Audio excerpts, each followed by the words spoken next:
Buenos días, les doy oficialmente la bienvenida al Salón Abrirse las Constelaciones, esta vez para disfrutar de la primera entrega de la peña Entrada de Emergencias, que es una peña, para los que no saben, dedicada a la lectura y el intercambio con jóvenes asociados. Esta vez me complace muchísimo que no la estoy haciendo solo con mis asociados del lado de acá, sino que tengo también muchísimos invitados y eso pues me llena de alegría, sobre todo porque pensábamos que no íbamos a contar con ningún invitado y a último momento tuvimos invitados, lo cual significa que la alegría y el placer se vuelven mayores. Entonces, para dar inicio a esta mañana, voy a invitar a que venga para acá conmigo, que se siente para tener un intercambio y que nos comparta algo de sus textos a Luis Gabriel Suárez. Porfa, ven para acá. Bueno, bienvenido aquí al lado mío. Eh, Antes de pasar a que nos compartas algo de tus textos, quisiera, porque ya tengo entendido que tienes libros publicados. Sí. Y aunque vamos a tener un momento que, por cierto, será hoy en la tarde, más especialmente dedicado a focalizarlo en estos libros que trajeron para acá para presentarlos con nosotros. Sí. Quisiera que te enfocaras más bien en esto de que se siente ser un autor joven ya publicado. Quisiera que nos comentaras un poquito de eso antes de que nos compartieras los textos. Bueno, partir dando los buenos días a todos y a todas. Gracias por estar acá y gracias por darme el espacio. Un placer. Sí, decir que la publicación es el momento en que el escritor logra la satisfacción de ese anhelo de comunicación, ¿no? Que de alguna manera siempre es dilatado. A diferencia del que se dedica a la música, que socializa su trabajo de manera inmediata, vamos a decirlo así, aunque lleve años de preparación. El escritor, aunque tenga la obra lista, ve como ese momento diferido, ¿no? Y a veces pasan años hasta tener la satisfacción de conocer a un lector que conoce tu obra y que de alguna manera ha sido influido por ella. Creo que la publicación de esos libros, de mis libros, uno se llama Y en Marte las vacas pastan, que fue un primer proyecto de ciencia ficción, y el segundo es La luz por la ventana, que es de cuentos que se mueven entre el realismo y la fantasía. Fue de alguna manera ese cumplimiento, ¿no? Esa satisfacción, ese momento ya de ver una liberación también y de un cierre a los proyectos, porque Claro. mientras los libros no están publicados, uno no los da por terminados realmente. Bueno, entonces quisiera que nos compartieras algo de esta narrativa. Puede ser perfectamente de los que están incluidos en alguno de los libros, aun cuando vayan a tener su estrellato en la tarde de hoy, no importa. Puedes irnos adelantando algo que escojas. Sí, les leeré un texto, no sé que estoy buscando aquí, que se llama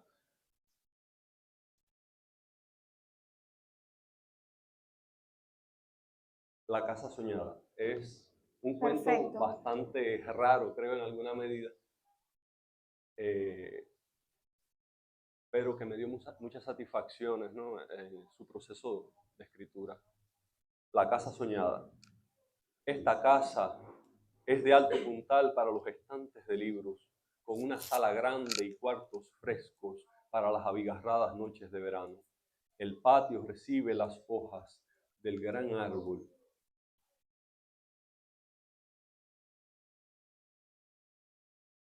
Perdón, la tecnología tiene sus ventajas y tiene sus desventajas.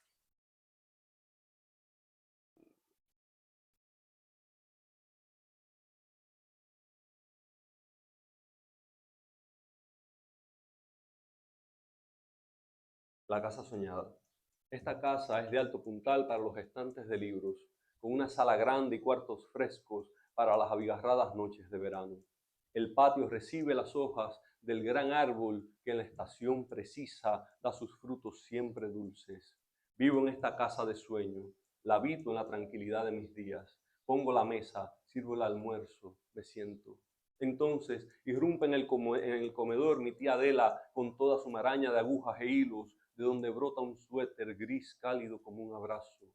Ella se sienta en la mesa junto a mí y dice, muy bien, la casa está linda. Y yo, la cuchara detenida en mi mano, la miro y saludo. Luego es Marta, mi hermana, quien atraviesa la cocina al vuelo hasta llegar donde estoy y comer de mi plato. Los viejos en la habitación, sus risas nos alcanzan a todos, se contagian. No hay nadie. La casa está llena de ausencias persistentes. Camino junto a las estanterías de libros que nunca leo. Bibliotecario condenado tras fallecer a deambular entre los volúmenes ocupantes de sus horas vivas. Un paño negro me viste. Recorro los pasillos de penumbra. El árbol del patio está muerto. Rasgo con mis dedos la superficie de la vigilia, pero el cuerpo no responde a mis comandos. He perdido el rumbo a la casa soñada y solo me queda esta amalgama de pesadilla y conciencia. El reloj da fuertes campanadas, la sombra crecida hasta hacerse penumbra de cementerio mientras los primos bajamos el ataúd de tío Jorge. No sé quién soy, un hombre de casa nueva y familia sentada en torno a la mesa. Esta figura vestida de negro oculta en los rincones. Quizás las dos casas son una misma y yo ambas figuras. Distingo más allá de mis párpados el movimiento de la luz. Surca la ventana hasta colmar el techo. De algún modo he vuelto a la primera casa.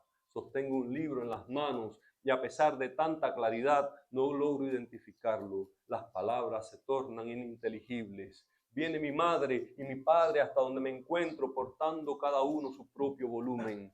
Dicen, mira, son los otros tomos de ese diccionario enciclopédico donde se narra la caída del imperio. Casi logro despertar, gravito en torno a la conciencia, temo caer nuevamente del otro lado. Siento mi boca áspera, lo común de las mañanas cuando la deshidratación seca los labios. Despierta también mi esposa, ignorando hasta qué punto me he perdido entre sueños. Es un buen día, donde la luz inunda los muebles y hace evidente el mundo recién lustrado por la lluvia noctámbula. Todo es fresco.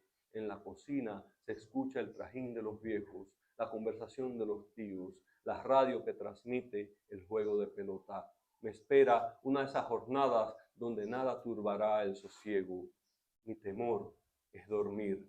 Cuando en las rutas de mis sueños no logro encontrar la casa luminosa y poblada, cuando son las habitaciones opacas y hartas de polvo las que se alzan en torno mío y el paño negro envuelve mi ser, despierto también en la sombra y me pregunto dónde están todos, a quienes busco, pero no encuentro.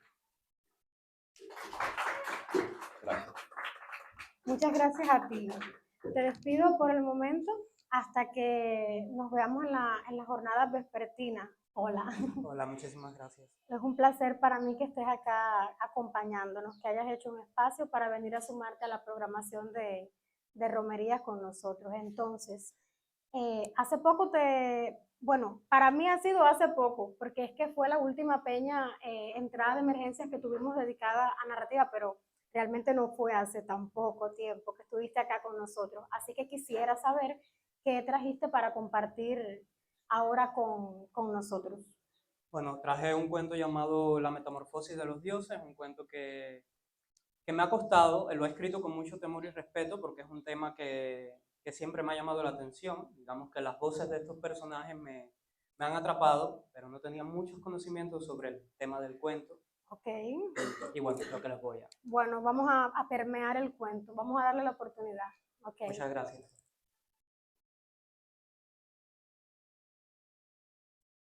La metamorfosis de los dioses. Fui traicionada por los orichas. Ollá me hizo caminar por el cementerio y sus hermanas me retuvieron bajo tierra. Ahora, por fuera, soy descompuesta y por dentro, madre de la muerte. Un parásito crece en mí y escucho cómo alaban esta aberración.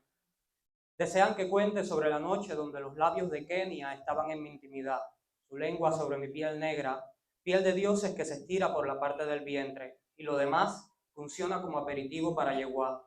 Esa noche, mientras los orgasmos brotaron, Kenia cortó mi vagina. Perdí la conciencia por unas horas, supongo, porque al despertar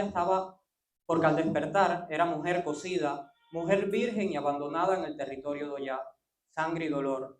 Pero a pesar de todo, caminé, buscando al amor de mi vida. Me arrastré hacia una tumba y allí el nombre de Kenia. Me estremecí de tal manera que algunos de mis huesos se quebraron. No pude gritar. 3 mujeres rieron delante de mí. Desde las palmas de sus manos, puestas en mi cabeza, salió lo putrefacto que habían recogido de la muerta, alguien destinada a hacerme vasija de orichas. Mi culpa, rogué por tenerla una vez más. No me importó el haber provocado esto. Sí, mamita, beba. Prefiero que rebase los límites en el alcohol a que corrompa el respeto que le guarda su hija. Pero es que Kenia y mi don, tranquila, mamita, la muerte es para todos. Kenia ha tenido que irse, pero no significa sé invocar al ejército Doya. Ellos la traerán de vuelta. No le escupas a la diosa. Hablas Doya y Ansá, la feroz. No intentes cambiar el umbral. Los eguns de su ejército se levantan para sus necesidades, no de las de una hija que no respeta ciclos. Ella sabe lo que es hacer cualquier cosa por amor, que los vientos me traigan a su ejército. Para algo este don, para algo ellos me buscan en las noches y me dan sabiduría. Madrina, o ya sabe de mí. Trágate cuanto dolor creas necesario. No hagas que la diosa recurra a negociar con Ikur, esa será tu perdición. Llamé, y el ejército estuvo frente a mí. Inclinada, besé la tierra que rodearon. Mi estómago rugía, como rayo que destroza intestinos. De mi boca salieron colas de caballo. Me conoces, repetí, ten piedad. Mis manos tomaron el control. Yo no era humana, no más dueña de mis impulsos. Tomé una de las 9 rocas que los Egun pusieron a mis pies. La puse en mis labios y presioné. Comenzó una danza en mi rostro. Mi cuerpo se dio para desfigurarse, incluso mis pensamientos, que ya no fueron míos. No quiero volver, no quiero más tu coño, dijo Kenia, siendo cómplice de mi transformación. Iban a dejarme viva, pero con la apariencia del más descompuesto cadáver. Desnuda, vi como mis pechos fueron cortados por el espectro de mi amada, y ahí las 3 hermanas se presentaron.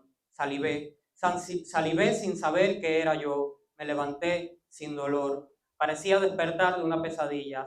Entonces fue el momento donde Kenia lamió mi intimidad y cortó.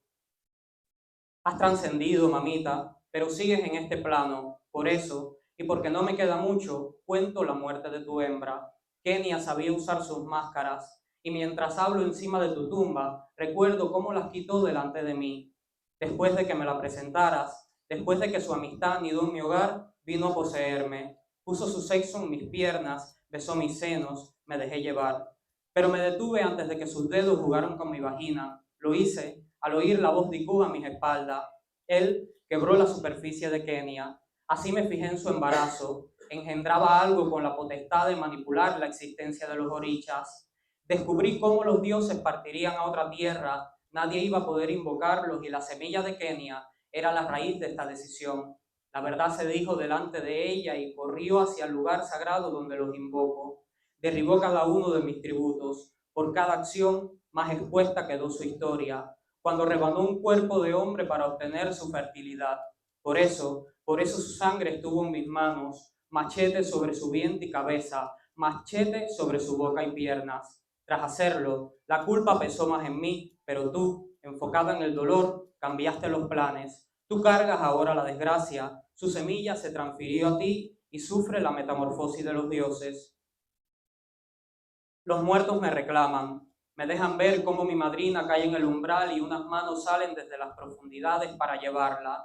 En mi vientre se añaden varias capas de carne, quiebran el cemento de la tumba que me esconde, me retuerzo junto a mi cría, parásito que estará dentro de cada hombre y mujer para salvaguardar la esencia oricha. Las diosas se despiden. ¿Por qué así? ¿Por qué nos abandonan? Les pregunto y me extienden sus manos, mi espíritu las sostiene. Nadie hecho de huesos y piel debe seguir derramando sangre. Llegó a Opa y Oyá, responden, y todo queda a oscuras. Muchas gracias por darnos la primicia. Muchas gracias. Vale, gracias a ti. Heiler Mendoza, que es otra adquisición de la sección de literatura. Buenos días, Heiler. De acá de Holguín, porque no pertenecía a nuestra sección, pero se mudó para acá y entonces ahora lo hemos lo hemos acogido acá con nosotros. Entonces esta vendría siendo tu estreno acá con nosotros en Holguín, ¿no? Sí, sí. Entonces me gustaría que leyeras algo para nosotros, para conocerte.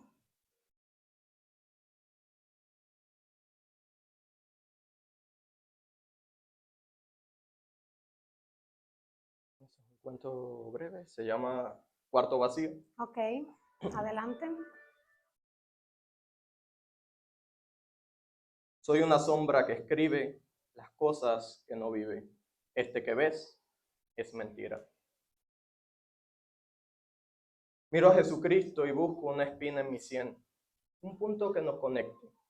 Él está en la cruz, yo sentado frente a la máquina de escribir, tratando de hacer mía su imagen. Pienso en la herida, pero un dolor abdominal me retiene. Ya llevaba unos días sin comer, pero ¿qué importa? El poema no salió y arranqué la hoja, dejé el cuadro y leí unos versos en voz alta. Los iba seleccionando por la armonía, por aquella música que mis palabras no podían concebir. Luego de esto tomé el cuchillo y fui raspando con cuidado las páginas hasta hacerlas un polvo gris y las inhalé. Hasta relamí mis labios. Ya tenía las palabras y el ritmo para crear. Cerré los ojos. Esperé que aquellos poemas me hicieran efecto, pero nada ocurrió. Solo el dolor en el vientre, esa molestia punzante que me obligaba por momentos a encogerme en la silla y apretar los dientes. Después, que podía recostarme con normalidad, miré el escritorio, cada parte de la habitación, luego al frente. Todo lo había movido hacia ese punto. Los estantes, los santos, las estatuas, los lienzos, las pinturas. Era una enorme imagen que intentaba formar. Tenía que dejar que me hablara, que la historia partiera de los objetos. Ese era mi escenario, observarlos desde la silla, a cada uno y en conjunto. Los reacomodaba, pintaba sus partes atractivas, machacaba los periódicos, los sumergía en agua, dejaba que los hongos apareciesen por la habitación. Todo debía de ser natural. Yo tenía que dotarlos de vida. Ese era el juego de observar y escuchar el silencio, que a veces era interrumpido por los autos. Pensé en el ritmo, en lo que intentaba decir, algo más que el eco de mis dedos contra el teclado, y volví a arrancar las hojas, a escribir nuevamente. Las rompía, me limpiaba la grasa y el sudor con ellas, luego las masticaba, las escupía hasta que por último las tragaba. No era suficiente, me sentía impuro y tomé unos poemas de otros libros, los inhalé, los taché, les cambié sus palabras. Parecían perfectos. Podía arreglar unos poemas ordinarios, pero no crearlos. Vi el cenicero medio vacío, casi no había fumado. El encendedor no aparecía. No podía perder más tiempo. Pasé el cigarro por mi nariz. Luego lo puse en la boca. Traté de concentrarme en su sabor, amargo, pero no me estimulaba. Lo fui masticando mientras caminaba por la habitación, con cuidado de no tropezar con los rodillos de pintura. Gases empezaban a manifestarse. El dolor se irradiaba en la espalda. Me pregunté si era escritor, si en verdad podía escribir, y tomé otro cigarrillo y lo fui moliendo en mi boca. Tal vez lo que yo buscaba era la ciudad, y me acerqué a la ventana. Contemplé el paisaje como si nunca lo hubiera visto. Aquel tono azul, aquel silencio de los edificios hundiéndose en el mar, sus aguas verdosas con burbujas y peces muertos. No sabía lo que buscaba, el silencio, esos tonos alegres, aquella gente a lo lejos en un bote. Sentía asco. Y la contracción se hizo más fuerte. Los gases de mi estómago se movían como si fueran pelotas. Tuve que escupir lo que quedaba del cigarrillo e intenté sostenerme de la mesa, pero el dolor se hizo más intenso. Sentía patadas en el abdomen, no podía alcanzar la silla, perdí las fuerzas y caí. Sudaba, giraba despacio de un lugar a otro mientras los gases seguían chocando entre sí. ¿Estaré maldito?, preguntaba, mientras la pigmentación de mi piel pasaba del amarillo al verde. Poco a poco, el dolor se fue deslizando hacia todo mi cuerpo. Me sentía más y más grande. Me va a dar un ataque. Y rompí la ropa por la presión. Casi no podía respirar. Recordé al doctor, mi problema en el páncreas. Esas semanas me había encerrado en la habitación con reliquias y cosas antiguas como si fuera a escribir mi epitafio. No quería hablar con nadie y me pensé animal y seguí comportando como uno. En ese instante el dolor cesó. Intenté pararme, pero mis piernas temblaban. Contemplé el grosor de mis brazos, el peso de todo mi cuerpo, principalmente mi espalda. Cerré los ojos. Dudé de lo que veía, pero sentía calor. Aquella piel comenzó a excretar sudor y grasa. Intenté abrir la ventana, pero mis garras no encontraban el picaporte. Mi habitación nunca tuvo ventanas. Lo que había visto no era más que un cuadro.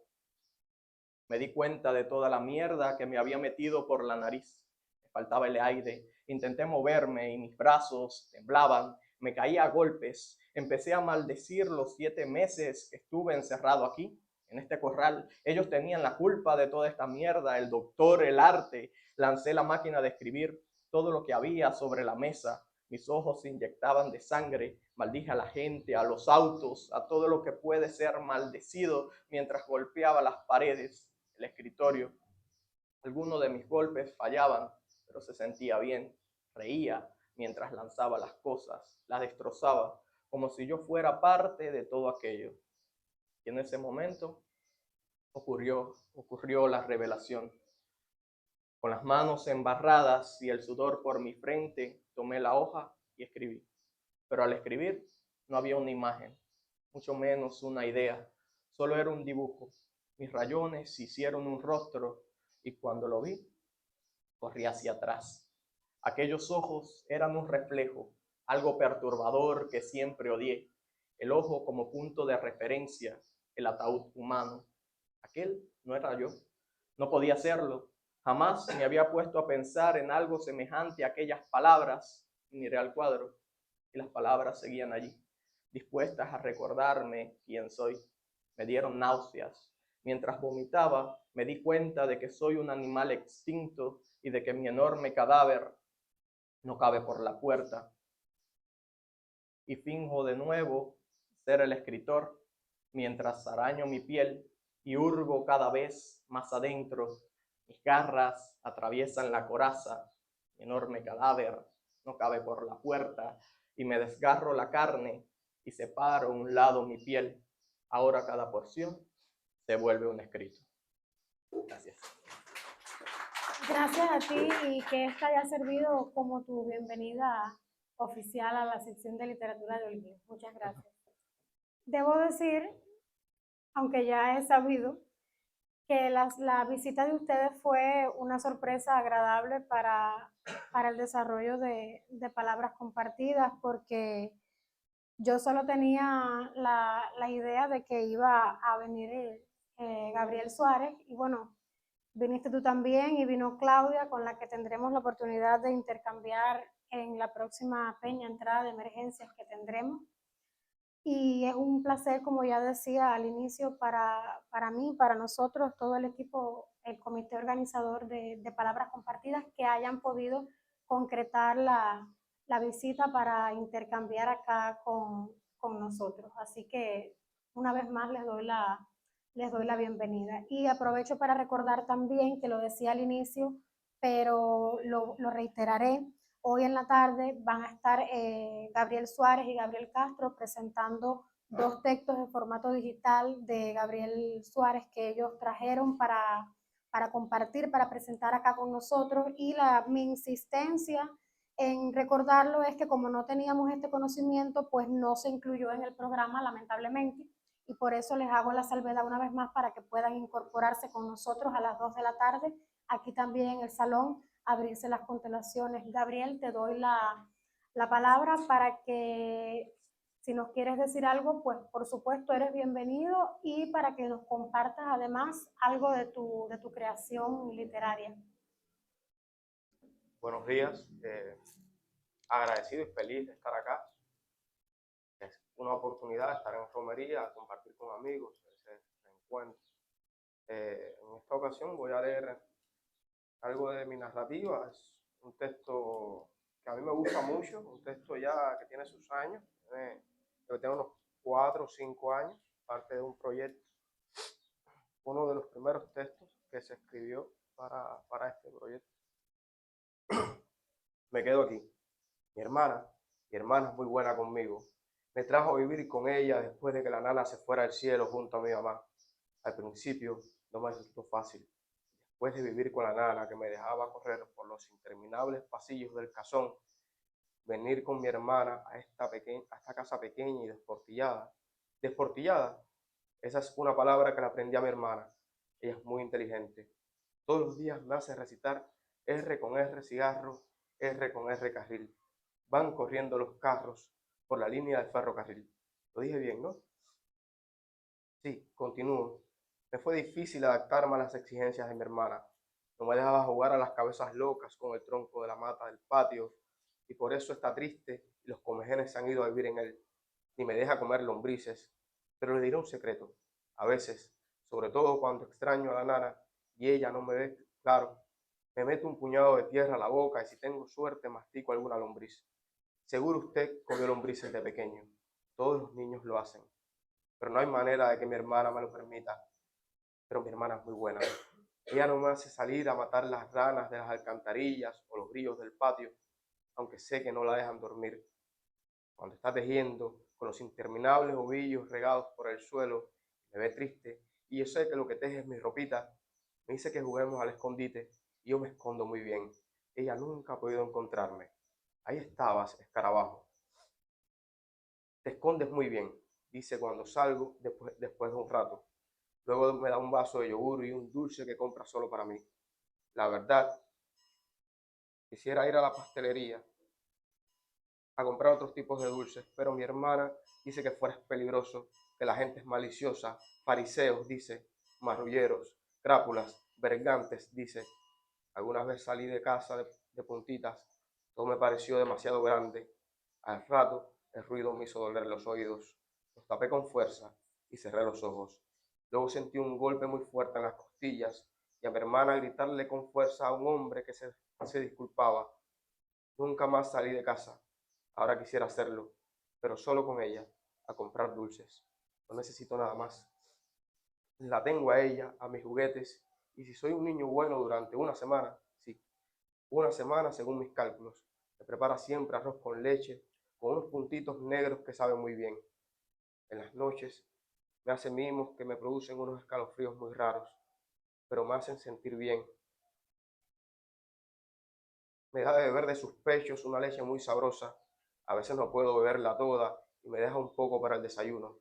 Mi hermana es muy buena, por eso nunca miré de su lado. Usted eso no puede cambiarlo. Lo único que ella pide es que le dé mimos como los que ella me da. Muy distinto. Claro, es muy distinto. Sus formas no son las mías y aún debe guiar mis manos porque soy pequeño y tengo mucho que aprender. Dice ella y yo la entiendo. Cuando crezca, ya no tendrá que guiarme. Podré cuidarla como ella lo hace conmigo. Calambres, sus calambres parecen más intensos. ¿Usted cree que lo está haciendo mal? Mi hermana dice que en las noches podemos lavar nuestros pecados, limpiar nuestras almas y así quedar en paz con Dios tras muchas correcciones. Y yo lo necesito mucho. Soy un niño con una gran deuda, me dice al oído cuando le vienen los calambres. Maté a mi madre al nacer y ahora ella es mi mamá y se encarga de mí y de mis necesidades, que son muchas. Yo no puedo recordar a mamá. Los bebés no tienen memoria. No recuerdo hacerle nada malo, pero si ella lo dice, debe ser cierto. Mi hermana mamá no dice mentiras. Mi padre no lo conocí. Es como si nunca hubiese existido. Mi hermana sí que lo conoció. Ella dice que soy descomunal como mi padre y eso me hace sentir muy orgulloso. Cuando lo menciona, se le nota un brillo distinto en los ojos. Se frota el pelo con ternura y se aprieta el hombro derecho, donde tiene una marca parecida a la que me hizo con los dientes la primera vez que mis mimos le dieron calambres.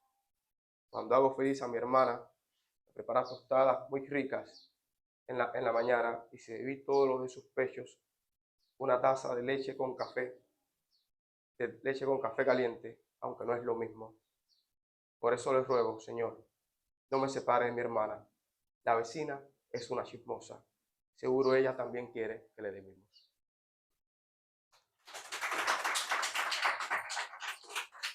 Gracias. Hola, Robert. Oficialmente. ¿Qué nos vas a leer? ¿Qué has escogido para leernos? Yo quisiera saber si tú estás escribiendo algo nuevo, porque no sé, hace rato que no hablamos de eso y me parece un bonito contexto para recordarlo. Ok, primera respuesta. Yo voy a leer el libro que ganó el calendario, que le hice un remaster con unos amigos y entonces Ok, añadimos cosas, quitamos cosas, ¿sí? Y voy a leer dos fragmenticos, cambió la estructura en varios lugares. bien. Respondiendo a la segunda pregunta, es difícil en estos tiempos decir que estás enteramente escribiendo algo cuando tienes que estar pensando constantemente en la sobrevida y en cómo organizarte esa misma sobrevida. Pero sí, siempre queda el espacio entre apagón y apagón, entre trabajo y encargo, sí, siempre queda algo ahí, estoy trabajando en otro libro. No es un buen momento para ser prolífico No, artísticamente. sí, siempre es un buen momento. Yo iba a leer incluso del libro nuevo, pero alguien me dijo que no, que dejara eso de momento, lo dejara reposar un tiempo y que trabajara más en las cosas y que no siempre se apura a veces, ¿no? Pues bueno, como tú elijas entonces. Sí, claro. Entonces, son dos fragmentos bastante pequeños. Oye, no sé cómo ustedes ven aquí, porque la luz es esa. 5 de julio. Me entretengo anotando ideas en el cuarto de la criada. Dejé una libreta en blanco y gasto la tinta roja mientras espero por algún encargo. Las novelas deberían estar escritas en cursivas. Esto es un dislate. Sería imposible leer más de 3 páginas seguidas. Las novelas deberían estar escritas en verso. Mejor. Hace unos días que no escribo ni veo nada. El encuentro con el matemático me ha dejado mudo. Ha ganado por inverosimilitud. Está bien así. Conseguí una carpeta roja donde iré anotando cada cosa que me interese con respecto al caso de Mancini. La idea es realizar un breve esbozo biográfico desde la traductora. 2 libros escritos simultáneamente, no estrictamente escritos. Uno sería un ejercicio de reescritura, un juego con el tiempo, una ampliación, no puedo dejar de hacer el chiste, del campo de batalla. De momento, encuentro 2 fotografías interesantes, aparentemente inconexas con todo esto que estoy tratando de contar. En la primera, alguien dispara en medio de una multitud. Una mano con un revólver en medio del caos. Hay carteles anticomunistas por todas partes.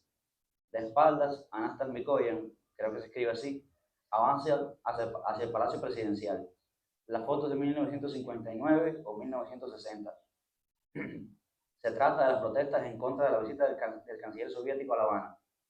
El furor por los países del bloque del Este y el socialismo todavía no se ha instaurado en el imaginario colectivo de la isla. Somos indecisos hasta por gusto. En la segunda, un hombre sonríe. Trae una boina roja y según el documento está en el Hotel Habana Libre. Los dientes resaltan entre la barba y el color oscuro de la cara. Poco se sabe o se quiere saber de este joven. Es un revolucionario, según lo que pudiera parecer. Participa como delegado en la Tricontinental. De nuevo, la Tricontinental. En unos pocos años estará defendiendo el lado equivocado de la historia, o eso es lo que dicen los ganadores. África también quiere su dosis de sinsentido revolucionario.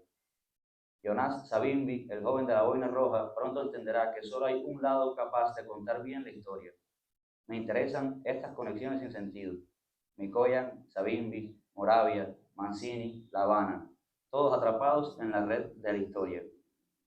Y entonces, para cerrar. Wow. 10 de julio. Moravia fallece en 1990. Tenía 82 años, 3 matrimonios y más de 50 libros publicados. Simenon muere un año antes. Había escrito alrededor de 500 libros y decía haberse acostado con más de 150 mujeres. Vivió en un castillo en Lausana y cada 2 semanas promedio entregaba un nuevo manuscrito. Al menos 100 de sus libros relatan las aventuras del comisario Maigret. Moravia visitó Cuba más de 3 veces entre 62 y 66, siempre acompañado por Dace Maraini. Simenon nunca estuvo en La Habana ni fue testigo de la caída del muro de Berlín. Moravia apenas pudo vivir en el unipolar mundo del futuro. Simenon tenía alrededor de 30 seudónimos y fumaba en pipa. Decía haber vendido más de 500 millones de ejemplares de sus libros. Algunos decían que exageraba. Moravia tenía cara de viejo triste. Simenon parecía un comediante norteamericano de los años 50. Moravia fumaba Marlboro. Algunos directores de cine se interesaban por sus novelas. Jean-Luc Godard y Tinto Brass dirigieron al menos dos adaptaciones aceptables. Simenon debía tener un equipo editorial tremendo. Hay quien duda si realmente existió George Simenon o si se trataba de un seudónimo corporativo, una empresa literaria o más bien una línea de montaje de historias criminales con un trasfondo humanitario. Moravia fue acusado en varias ocasiones de pornógrafo. Simenon quería cazar nazis perdidos en Europa. Moravia era de izquierda, Simenon también. Releo los datos antes de transcribirlos. Han sido unos días grises en el periódico. Me entretengo buscando datos aleatorios en el navegador. Siempre salgo sobre las 5 de la tarde. El trabajo en el periódico se ha convertido en un sinsentido total. Cuando salgo, voy hasta la casa del matemático. Le llevo una copia de mi primer libro y las memorias de la Conferencia Tricontinental de La Habana. Ya no quiero buscar más información sobre el paradero de Marcelo Costa. Hay cosas que es mejor no saberlas. Buscando cosas aleatoriamente en el navegador, me encontré un indicio macabro sobre la pista del escritor italiano. En 1991, precisamente el lunes 16 de diciembre de 1991, atraparon a un asesino en serie en Niterói, cerca de Río de Janeiro. Entre abril y diciembre había matado a más de 10 niños. Decía llamarse Marcelo Costa. La prensa local lo bautizó como el vampiro de Niterói, porque acostumbraba a tomarse la sangre de sus víctimas. Cuando revisaron el apartamento del tipo, encontraron varios libros firmados por él mismo, libros escritos en español.